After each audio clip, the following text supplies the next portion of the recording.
KFX는 한국 과학기술의 역량을 집대성한 결과물로 20만 개가 넘는 부품과 기계장치가 들어가고 총 150여 개 기관이 참여하고 있습니다. KFX의 최대 속도는 마 1.81로 F-35의 최고 속도보다 빠르고 최신 항정 장비와 최첨단 A사 레이더 및 최신 센서 등을 탑재하고 군사 강국의 첨단 전투기에 절대 뒤지지 않습니다. 이렇게 KFX는 우리의 손으로 이룩한 자랑거리였지만 늘 계속되어 오던 비판이 있었습니다. KFX는 4.5세대 전투기로 이 전투기가 완성돼 배치되는 2030년대 중반이면 미국과 일본, 중국, 러시아가 6세대 전투기 양산을 시작할 시기라는 것이었습니다. 여기에 인도의 언론 매체 유라시안 타임즈가 최근 놀라운 분석 기사를 내놓았습니다. 유라시안 타임즈는 이런 질문을 했습니다. 한국은 왜 미국, 영국, 독일, 중국이 6세대 전투기를 생산하기 위해 노력하고 있는데 1, 2세대가 다운된 전투기 생산에 도박을 하고 있는 것인가? 유라시안 타임즈는 이런 도전적인 질문을 던지면서 한국이 4.5세대 전투기 KFX를 만드는 데는 아주 중요한 이유가 있다고 분석했습니다.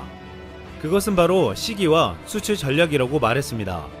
미국과 영국의 6세대 전투기는 KFX가 가동되고 발사 준비가 될 수 있는 다음 10년까지도 거의 완성되지 않을 것이라고 지적했습니다.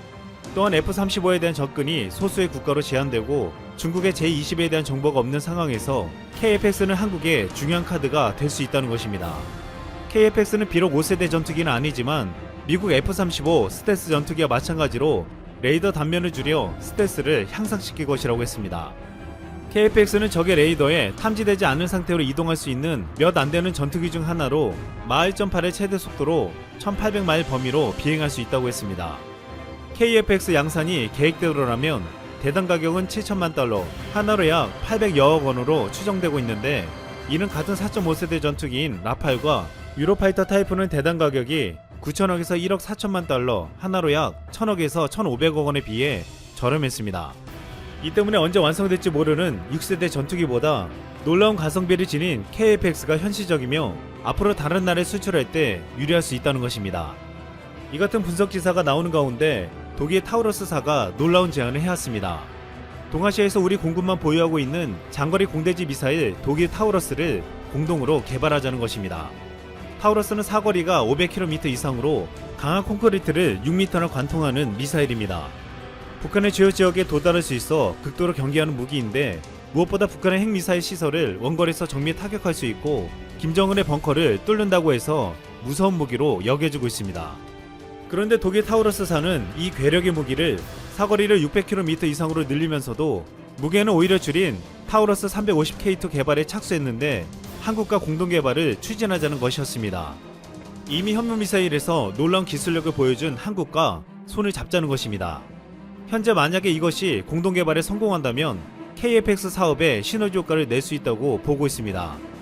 가볍고 강력하다는 장점 때문에 355K2를 우리 손으로 만들 수 있으면 KFX나 이미 전력화한 FA-50에 값싸게 달아 공격 능력과 수출 경쟁력을 획기적으로 높일 수 있다는 것입니다. 또한 현재 시제기를 조립하고 있는 KFX는 2026년에 전력할 예정인데 2033년에 전력화 예정인 한국형 경항공모함에도 사용될 것으로 보이고 있습니다.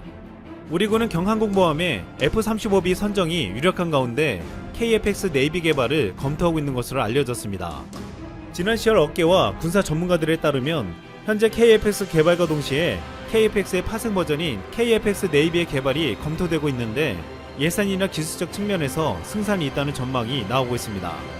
또한 그동안 염원해오던 울릉공항이 2025년 개항을 목표로 26일 착공에 들어갔습니다. 서울에서 울릉도로 기존에 7시간 걸리던 것이 1시간 내로 줄어들 것으로 전망되고 있습니다. 이 울릉공항은 울릉도뿐만 아니라 독도까지 쉽게 갈 수 있게 해줄 것으로 보이지만 무엇보다 군사적 가치가 크다고 여겨지고 있습니다. 자주 도발하는 러시아 전투기를 견제하고 행여 독도에서 일본과 충돌이 발생할 경우 오키 공항에서 날아오는 일본 전투기들을 견제할 수 있습니다. 지금까지는 포항 기지에서 이륙해서 전투기가 날아오는데 너무 멀어서 제대로 막기가 어려웠습니다. 하지만 문제는 1200m 길이의 울릉공항 활주로는 전투기가 이착륙 시 안정상 문제가 발생할 수 있다는 것입니다. 공군의 주력 전투기인 F-15K의 경우 무장 상태로 최소 1km 이상의 이착륙 거리가 필요하기 때문입니다. 하지만 길이가 짧은 활주로에 사용되는 전투기들도 많기 때문에 비상시에 활용이 가능하다고 했습니다. 1200m 활주로가 여유가 있는 길이는 아니지만 F-16, F-35A, KF-X 등의 중형 전투기가 공대공 세팅으로 이착륙하기에 충분합니다. 그렇다면 타우러스를 단 KF-X가 이곳에 배치된다면 우리 기술로 군전력을 한순간에 최대치로 높일 수 있습니다. 이 지역은 오래전부터 일본이 독도를 자기 영토로 주장하기 때문에 철저한 대비가 필요하다고 말해주었습니다. 앞으로 이 울릉공항과 KF-X, 타우러스 미사일이 만들어진다면 일본이 앞으로 감히 독도를 넘보지 못하게 만들 수 있을 것으로 보고 있습니다. 대한민국은 이같이 현재 세계적인 무기들을 만들면서 자주국방의 길로 가고 있습니다. 이 가운데 최근 에스토니아군이 한국에서 받은 K9 군 운전 면허증이 화제가 되고 있습니다. 면허증에는 한글로 교육부대가 육군 포병학교로 되어 있고 국방부 장관의 직인이 찍혀 있었습니다. 현존하는 세계 최고 성능의 자주포 K9을 운용할 수 있는 한국에서 발급한 자격증에 이를 받은 에스토니아군은 자랑스러워했습니다. 유럽 발트 3국 중 하나인 에스토니아는 지난 2018년 한국의 K9 자주포를 도입했습니다. 당시 K9 자주포 12대를 600억 원에 사면서 이후 부품들을 수입하고 훈련 및 정비를 제공받기로 했습니다. 약속한 대로 최근 에스토니아군은 한국의 육군 포병학교에 10명을 파견해 국군의 우수한 조종 정비 능력을 전수받았습니다. 이들은 시뮬레이터와 실제 훈련으로 조종 능력을 숙달하고 도섭, 경사면, 등판, 강판, 도심지 등 7개의 장애물들을 통과하는 시험에 합격했습니다. 모든 교육을 받고 시험을 통과한 에스토니아군은 한국에서 준 K9 군 운전면허증을 받았습니다. 에스토니아군 알런 라이드만 소령은 시스템 조작의 간편성, 탁월한 기동력과 화력을 가진 세계에서 가장 좋은 자주포를 우리 군이 도입해서 기쁘다며 짧은 일정이었지만 우수한 교관과 조교, 체계하던 교육을 제공해준 포병학교에 감사를 표한다며 엄지손가락을 치켜 세웠습니다. 에스토니아는 한국과 닮은 점이 너무나도 많은 나라로 알려져 있습니다. 높은 학부열, 겸손하고 조용조용한 국민성, 근면성실한 면을 똑같이 가지고 있었습니다. 그런데 무엇보다 우리와 같이 에스토니아는 이민족의 침략에 시달린 역사를 가지고 있습니다. 에스토니아는 고대부터 90년대 이르기까지 독립했던 적이 거의 없었습니다. 독일, 덴마크, 스웨덴, 친성 로마 제국 기사단, 소련에 이르기까지 수천 년 동안 남의 나라의 지배를 받아왔습니다. 이 때문에 과거의 치욕을 당하지 않으려면 군사력을 키워야 한다는 생각을 가지고 있습니다. 특히 최근 인도와 중국이 국경 분쟁을 벌이고 아제르바이잔과 아르메니아가 전면 충돌한 것을 보면 우려하지 않을 수 없었습니다. 이에 에스토니아는 군전력을 증강시키고자 한국의 K9을 도입한 것입니다. 에스토니아는 12문에 K9 자주포를 도입해 시험 발사하고서는 감탄사가 터져나왔다고 했습니다. 현재 에스토니아는 K9을 자랑스러워하며 영상을 공개하고 나섰는데 진흙길은 물론이고 굴곡진 능선도 거침없이 달리는 모습에서 든든함을 느끼고 있습니다. 대한민국에서 만드는 무기는 최고의 기술력뿐만 아니라 사계절과 험악한 산악지형을 이겨내야 하기 때문에 세계적인 수준으로 평가받고 있습니다. 이제 우리가 만드는 무기로 강한 군사력을 키워 자주 국방을 이뤄내 대한민국은 그 어느 나라도 넘볼 수 없는 국가가 되어가고 있습니다. 19일 오후 서울 서소문 역사박물관에서 열린 제2회 이종욱 기념포럼에서는 세계보건기구 사무총장이 이종욱이었다면 이라고 아쉬워하는 목소리가 적지 않았다. 신종 코로나가 팬데믹으로 번져 갈수록 심각해지는 상황에서 WHO의 역할에 대한 실망이 크기 때문이다.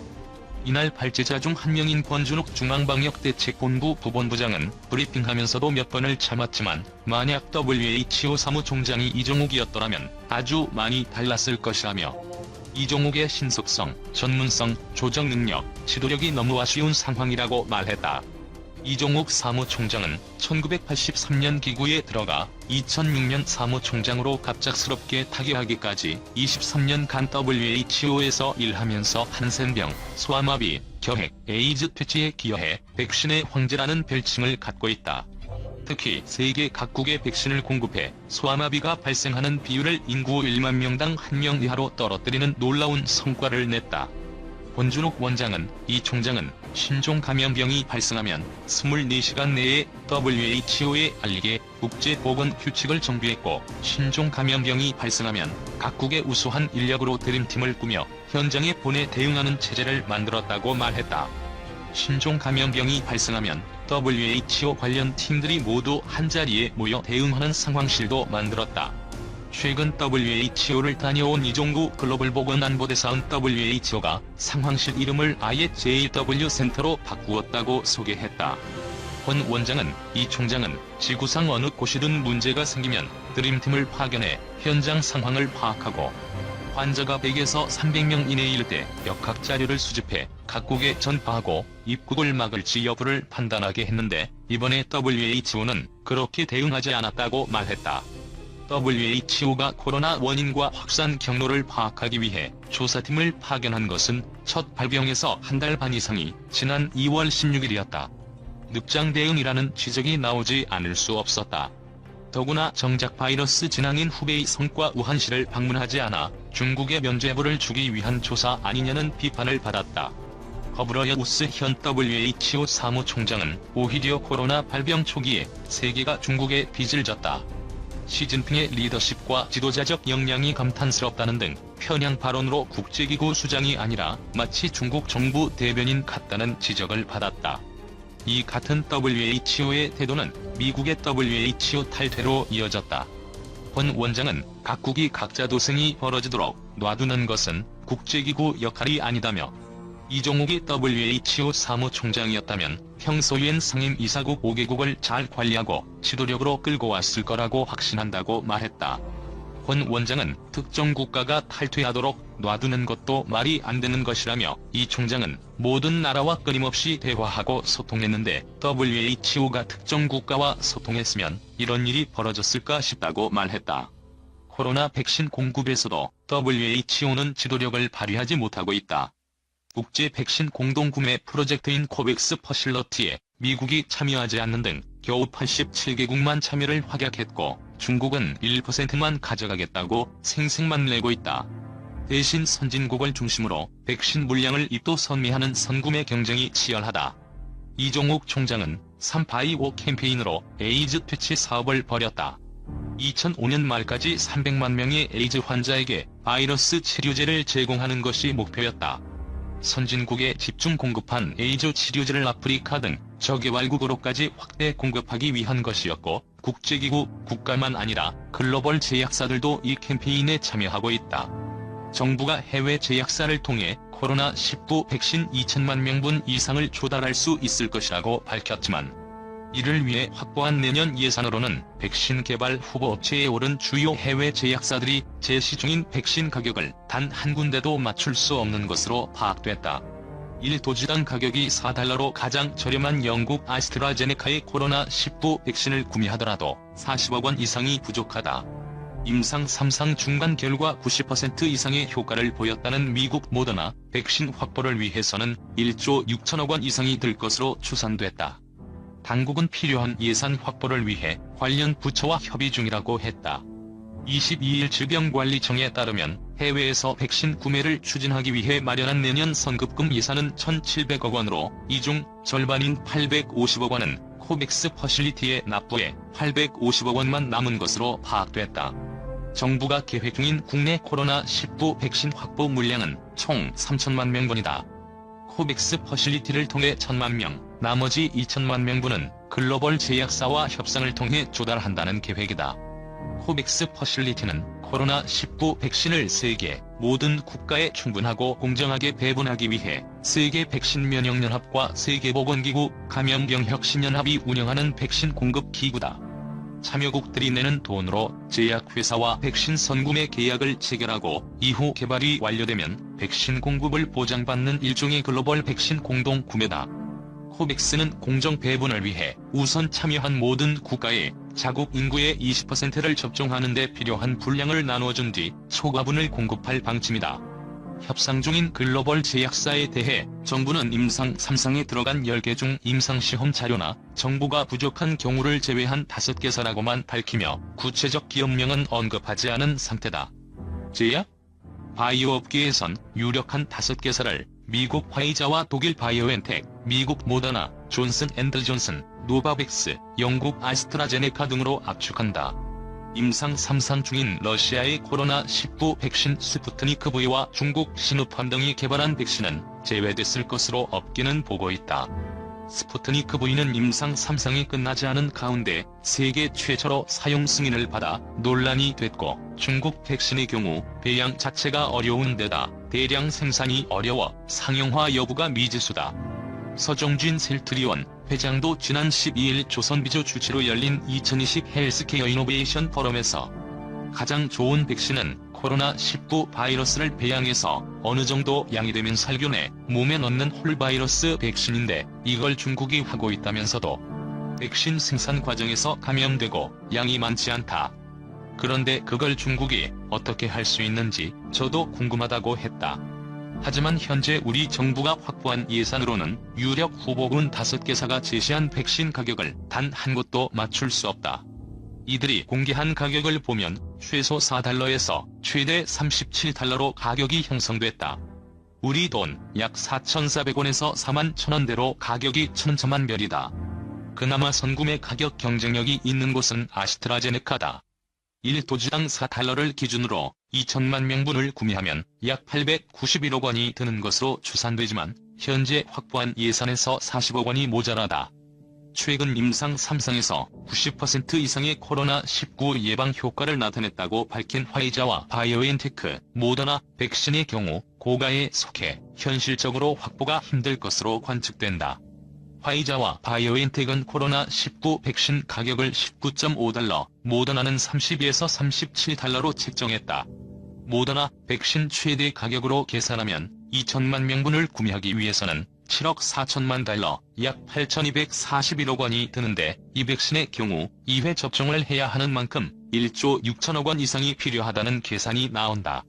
특히 화이자 백신의 경우 섭씨 영하 70도에서 보관해야 하는 보관 환경을 고려하면 냉동고 등도 추가로 구매해야 한다.